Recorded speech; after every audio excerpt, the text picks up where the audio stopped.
반년 전만 해도 삼성전자는 끝났다는 말이 공공연했습니다. 주가는 바닥을 뚫고 내려갔고 사내에서는 지금 나가야 산다는 말이 돌았습니다. 수원에서는 삼성 다니는 사람들 얼굴이 다르다는 얘기까지 나왔죠. 그런데 지금 상황이 180도 뒤집혔습니다. 미국 실리콘밸리의 진짜 거물들이 한국으로 날아왔습니다. 출장이 아닙니다. 계약 미팅도 아닙니다. 사무실을 차리고 아예 눌러앉았습니다.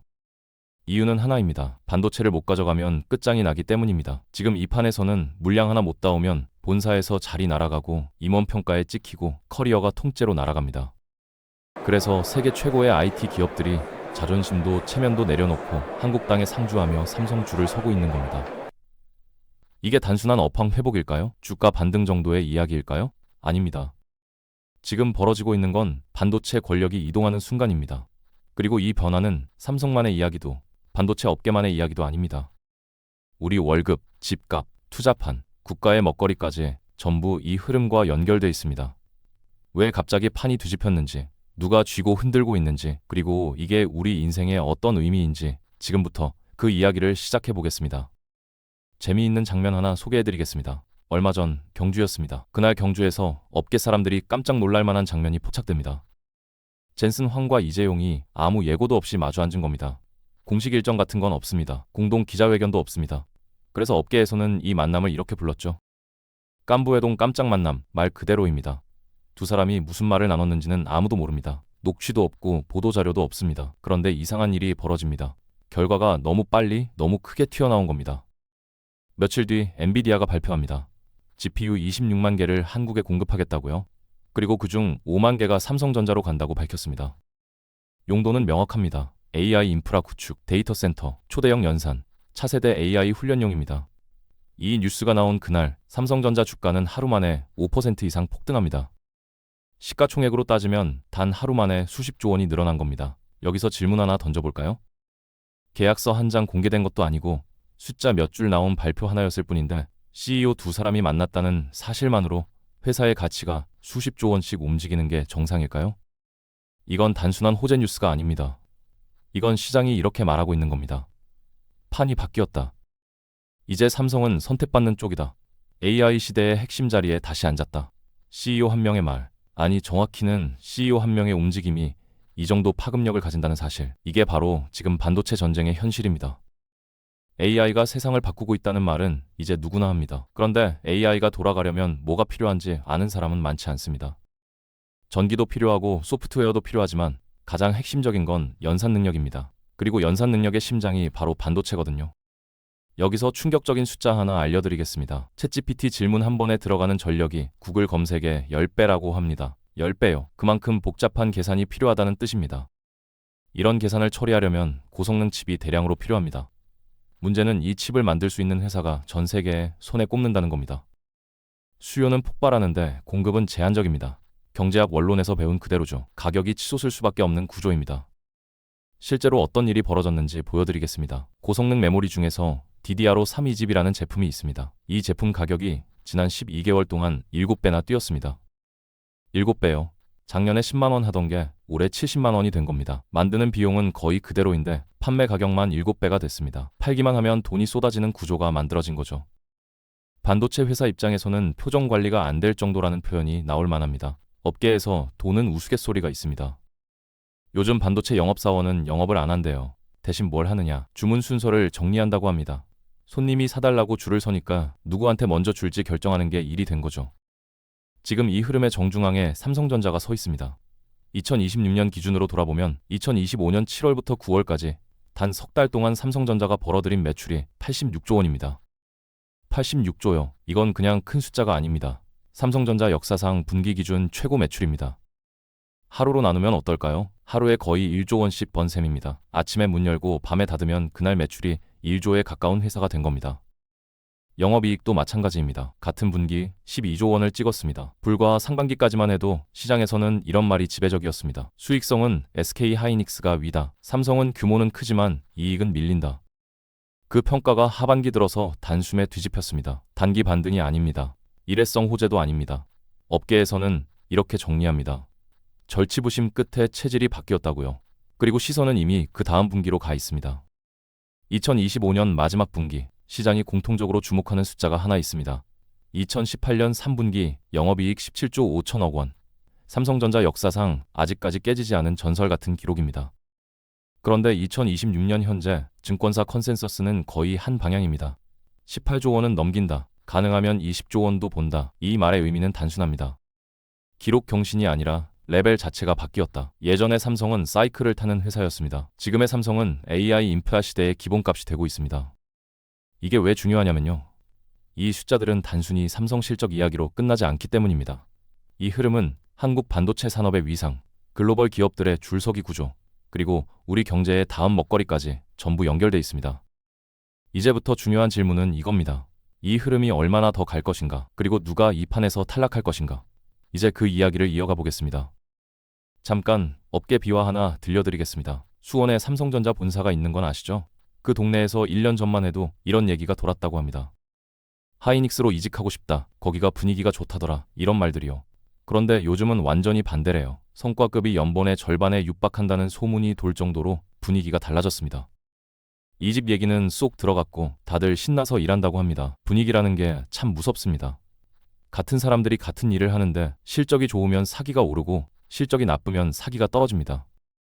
지금 삼성전자는 완전히 살아났다고 봐도 될 것 같습니다. 이런 호황이 얼마나 갈지가 관건입니다. 여기서 흥미로운 현상이 포착되고 있습니다. 반도체를 사들이는 기업들의 계약 방식이 바뀌고 있거든요. 예전에는 분기 단위로, 그러니까 3달마다 가격을 정했습니다. 시장 상황에 따라 유연하게 대응하려는 거였죠. 가격이 오르면 적게 사고, 내리면 많이 사고, 그게 합리적인 전략이었습니다. 그런데 요즘은 24개월짜리 장기 계약을 먼저 제안한다고 합니다. 지금 가격이 비싸더라도 상관없으니 물량만 보장해달라는 겁니다. 왜 그럴까요? 두 가지 이유가 있습니다. 앞으로 가격이 더 오를 거라고 보거나 아예 물건을 구하지 못할까봐 불안한 거죠. 이게 무슨 의미인지 설명해드리겠습니다. 고정 가격으로 2년 계약을 맺었다고 치죠. 그러면 앞으로 2년간 얼마를 벌지가 사실상 확정됩니다. 불확실성이 사라지는 거예요. 투자자 입장에서는 이보다 좋은 뉴스가 없습니다. 그래서 내년도 전망치가 엄청나게 높게 나오고 있습니다. 조심스럽게 보는 쪽은 영업이익 80조 원을 얘기합니다. 올해의 2배 정도죠. 그런데 과감하게 보는 쪽은 130조 원을 넘길 거라고 합니다. 노무라 증권이 133조를 전망했어요. 133조가 뭔지 감이 안 오시죠? 분기마다 30조 원 넘게 번다는 계산입니다. 한 달에 10조 원씩요. 하루에 3천억 원 넘게 버는 회사가 되는 겁니다. 이게 현실적인 숫자인지 의문이 들 수 있습니다. 올해 전체 영업이익이 40조 원대인데 내년에 3배 넘게 뛴다고요? 미친 소리 아니냐고 할 수 있습니다. 그런데 시장 환경을 보면 완전히 허무맹랑한 얘기도 아닙니다. 핵심은 HBM이라는 제품입니다. 하이 밴드위스 메모리의 약자인데요. 쉽게 말씀드리면 AI 연산에 특화된 초고속 메모리입니다. 일반 D램보다 대역폭이 훨씬 넓어서 데이터를 왕창 주고받을 수 있거든요. AI가 학습하고 추론하려면 엄청난 양의 데이터를 빠르게 처리해야 합니다. 이때 병목이 되는 게 메모리 속도예요. HBM은 이 병목을 뚫어주는 열쇠입니다. 그래서 AI 서버에 필수적으로 들어가고 가격도 일반 메모리의 몇 배나 비쌉니다. 여기서 재미있는 얘기 하나 해드릴게요. HBM이 왜 비싼지 아십니까? 만들기가 어렵기 때문입니다. 일반 메모리 칩을 세로로 쌓아 올리는 건데요. 지금 나오는 제품은 8단 또는 12단입니다. 팬케이크처럼 얇은 칩을 10개 넘게 쌓는 거예요. 이게 말이 쉽지 엄청나게 어렵습니다. 칩 하나하나가 완벽해야 하고 쌓는 과정에서도 불량이 나면 안 됩니다. 한 층이라도 문제가 있으면 전체가 못 쓰게 되거든요. 그래서 수율이 중요합니다. 수율이 뭐냐면 생산한 것 중에서 정상 제품의 비율입니다. 100개 만들어서 70개가 정상이면 수율이 70%인 거죠. HBM은 수율 싸움입니다. 수율이 높아야 원가가 낮아지고 원가가 낮아야 마진이 남으니까요. 지금까지 HBM 시장은 SK 하이닉스가 압도적으로 앞서 있었습니다. 시장의 70% 이상을 차지하고 있거든요. 삼성전자는 20% 정도에 머물러 있었습니다. 왜 이렇게 됐을까요? 엔비디아라는 최대 고객사가 있습니다. AI 칩의 절대 강자죠. 엔비디아 GPU에 들어가는 HBM을 납품하려면 품질 테스트를 통과해야 합니다. 이걸 업계에서는 퀄 테스트라고 부릅니다. 삼성전자는 이 퀄 테스트를 통과하는데 거의 2년이나 걸렸습니다. 된다 하면서 계속 미뤄졌거든요. 시장에서는 삼성이 기술력에서 밀리는 거 아니냐는 우려가 나왔습니다. 주가가 바닥을 기던 이유 중 하나였죠. 그런데 최근 흐름이 달라지고 있습니다. 오랜 기다림 끝에 퀄 테스트를 드디어 통과했습니다. 그리고 통과한 이후로 납품 물량이 빠르게 늘어나고 있다고 합니다. 2년 동안의 서름을 한꺼번에 풀고 있는 거죠. 더 중요한 건 차세대 제품 경쟁입니다. HBM4라는 신제품이 있는데요. 내년 상반기부터 양산에 들어갑니다. 이 제품의 중간 테스트 결과가 유출됐는데 삼성전자가 하이닉스와 마이크론을 제치고 가장 좋은 평가를 받았다고 합니다. 이건 시장 판도를 바꿀 수 있는 뉴스입니다. 현재 70대 20인 점유율이 앞으로 어떻게 될지 모르는 거예요. 기존 제품에서는 졌지만 신제품에서 역전할 수 있는 기회가 열린 겁니다. 삼성전자와 하이닉스 모두 2025년 2월에 HBM4 양산을 시작하겠다고 발표했습니다. 공교롭게도 같은 시기예요. 출발선이 같아진 겁니다. 여기서부터는 진짜 실력 싸움입니다. HB4가 들어가는 곳이 엔비디아의 차세대 AI 칩입니다. 루빈이라는 이름인데요. 내년 하반기에 출시될 예정입니다. 여기에 대량 납품하게 되면 게임이 바뀝니다. 시장에서는 2025년 HBM 시장 점유율이 재편될 거라는 전망이 나옵니다. 하이닉스가 50%로 내려오고 삼성이 30%에서 40%까지 올라갈 수 있다는 거예요. 마이크론은 레거시를 포기하고 HBM에 올인한다고 선언해서 10%에서 20%를 가져갈 것 같습니다. 여기서 재미있는 업계 뒷얘기 하나 더 들려드릴게요. 마이크론이라는 미국 회사가 있습니다. 메모리 반도체 업계 빅3 중 하나죠. 이 회사가 최근에 과감한 결정을 내렸어요. 레거시 메모리, 그러니까 일반적인 디램 사업을 거의 포기하고 HBM에 올인하겠다고 선언한 겁니다. 배수진을 친 거예요. 그만큼 HBM 시장이 중요하다는 뜻이고 경쟁이 치열해질 거라는 신호이기도 합니다. 새 회사가 HBM을 놓고 격돌하는 상황이 됐습니다. 하이닉스는 1위를 지키려 하고 삼성은 따라잡으려 하고 마이크론은 끼어들려 합니다. 수성하는 쪽보다 공격하는 쪽이 유리한 게임이에요. 삼성 입장에서는 기회입니다. 주가 움직임을 보면 시장이 이런 변화를 어떻게 받아들이고 있는지 알 수 있습니다. 올해 초여름까지만 해도 주당 5만 원대 후반에서 6만 원대 초반을 맴돌았습니다. 국민 주식이라는 명성이 무색할 정도로 힘이 없었거든요. 주식 커뮤니티에서는 삼성전자를 삼전이라고 부르는데요. 당시 분위기가 어땠냐면 삼전 물리신 분들 손절하세요. 이런 글이 올라올 정도였습니다. 비관론이 팽배했어요. 그러다가 하반기 들어서 급등하기 시작했습니다. 12만 원 선까지 치고 올라갔으니 반년도 안 되는 사이에 거의 2배가 된 겁니다. 5만 원대에서 손절한 분들은 땅을 치고 후회했겠죠. 이 상승의 결정적 계기가 뭐였을까요? 분석가들은 엔비디아 효과가 70%에서 80% 정도 된다고 봅니다. 아까 말씀드린 경주회동, GPU 공급 발표, HBM 퀄 테스트 통과 이런 소식들이 연달아 나오면서 주가가 뛰었습니다. 특히 젠슨 황이 삼성전자를 극찬할 때마다 주가가 튀었어요.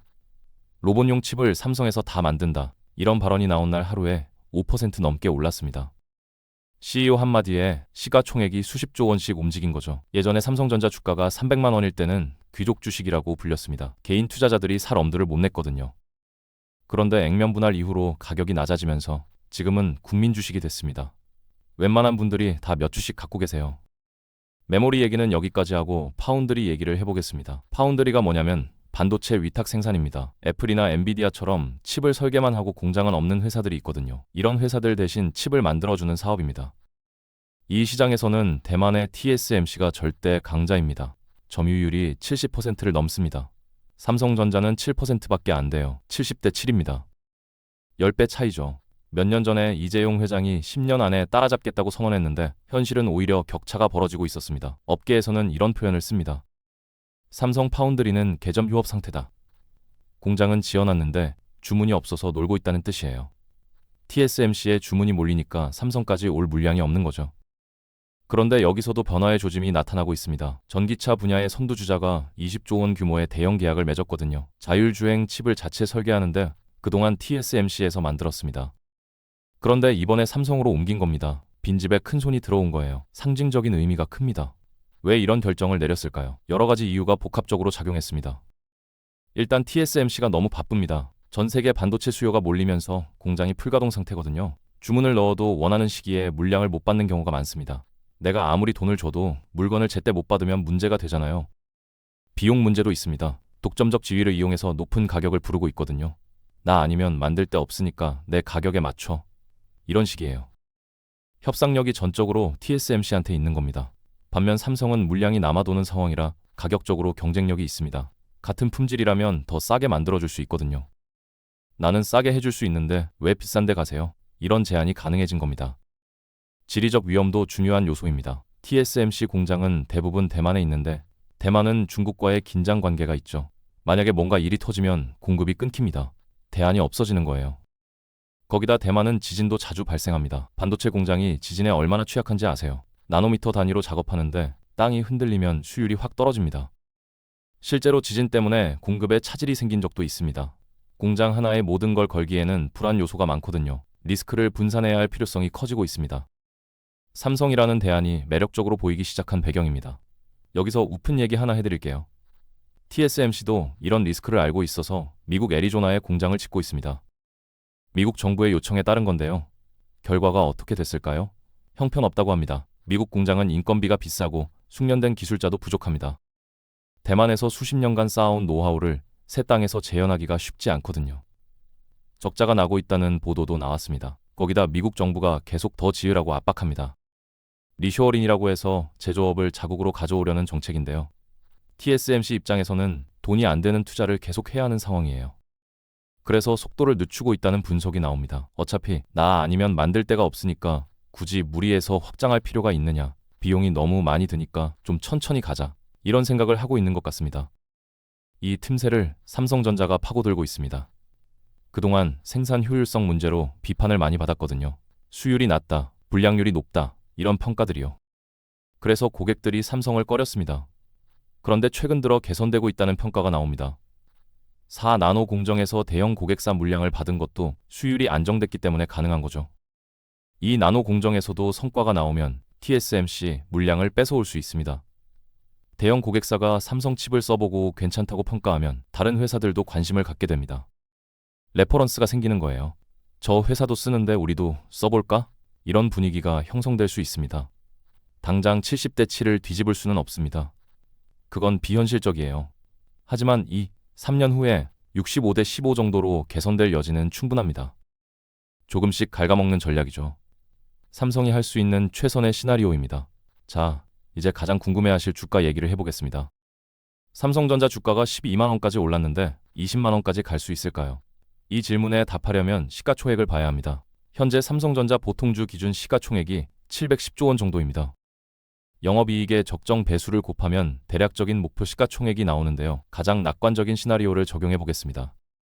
영업이익 133조 원이 현실화되고 주가 수익 비율 10배를 적용하면 시가총액이 1,300조 원이 됩니다. 지금의 거의 2배죠. 그러면 주가도 2배가 되니까 24만 원까지 갈 수 있습니다. 20만 원이 불가능한 숫자가 아니라는 얘기예요. 물론 이건 모든 게 잘 풀렸을 때 얘기입니다. 보수적으로 보면 지금 가격이 적정하다는 평가도 나옵니다.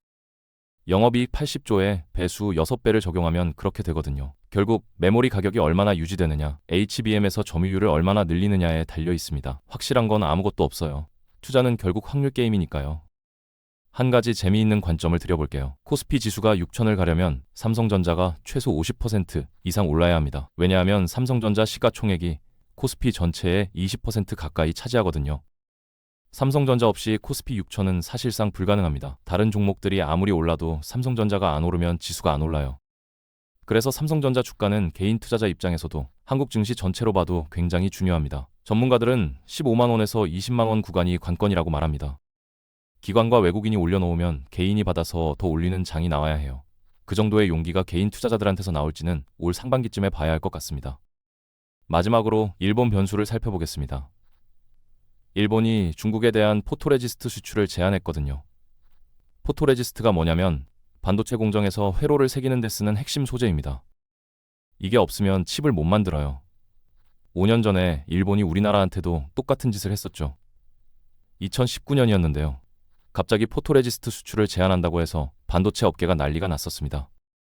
재고가 몇 개월밖에 없는데 어떡하냐, 공장 멈추는 거 아니냐, 이런 얘기가 나왔어요. 그때 우리나라가 어떻게 대응했는지 아십니까? 국산화에 올인했습니다. 1년에서 2년 동안 각고의 노력을 기울여서 결국 자체 생산에 성공했어요. 동진 세미케어, 솔브레인 같은 회사들이 대안을 만들어냈습니다. 재미있는 건 그 다음에 벌어진 일입니다. 일본 기업들 입장에서 생각해보세요. 정부가 수출하지 말라고 하는데 그러면 자기들은 그 물량을 어디다 팔아야 합니까? 한국이 큰 고객이었는데 못 팔게 됐으니 손해가 막심하죠. 결국 어떻게 됐느냐? 일본 기업들이 한국에 공장을 지었습니다. 한국에서 생산해서 한국에 파는 거예요. 우회로를 찾은 거죠. 제재의 의도와는 완전히 다른 결과가 나온 겁니다. 이번에는 중국이 타깃입니다. 똑같은 패턴이 반복될 수 있어요. 중국이 포토레지스트를 못 구하면 반도체 생산에 차질이 생기고 부족한 물량을 한국산으로 채워야 할 수 있습니다. 반사 이익이 발생할 수 있는 구조예요. 자, 이제 전체 그림을 정리해 보겠습니다. 지금 벌어지고 있는 일의 핵심은 AI 시대의 도래입니다. 인공지능이 본격화되면서 고성능 반도체 수요가 폭발하고 있고 이 시장에서 경쟁력을 가진 기업들이 엄청난 수혜를 입고 있습니다. 한국 기업들은 이 흐름의 중심에 있습니다. 메모리 분야에서는 이미 세계 정상급이고 HBM이라는 신시장에서 주도권 다툼을 벌이고 있습니다. 파운드리에서도 조금씩 기회를 잡아가고 있고요. 글로벌 IT 기업들이 직접 한국 땅에 와서 물량을 달라고 사정하는 상황이 만들어졌습니다. 불과 1년 전만 해도 상상하기 어려웠던 풍경이에요. 분위기가 완전히 달라진 겁니다. 리스크도 당연히 있습니다. 반도체 산업은 사이클이 있어서 호황이 영원히 지속되지 않거든요. 가격이 빠지면 실적도 같이 빠집니다. 지금이 정점일 수도 있어요. 지정학적 불확실성도 변수입니다. 미중 갈등, 대만 리스크, 일본의 수출 규제 같은 요소들이 언제 터질지 모릅니다. 기술 경쟁 심화, 경기 둔화 가능성도 고려해야 하고요. 그래도 구조적으로 봤을 때 반도체 수요는 계속 늘어날 수밖에 없습니다. 데이터 센터가 확장되고 자율주행차가 보급되고 AI가 일상에 스며들수록 칩은 더 많이 필요해지거든요. 이 큰 흐름은 단기 변동성과 별개로 유지될 겁니다. 반년 전에 침체의 늪에 빠져있던 회사가 지금은 글로벌 기업들의 구애를 받고 있습니다. 직원들 분위기도 완전히 달라졌고 성과 보상도 역대급으로 나오고 있습니다. 이직 얘기하던 사람들이 이제는 신나서 일한다고 합니다. 확실한 건 지금 변화의 한가운데 있다는 것, 그리고 그 변화가 우리 경제 전체에 영향을 미친다는 겁니다. 삼성전자가 잘 되면 코스피가 오르고 코스피가 오르면 우리 계좌가 늘어납니다.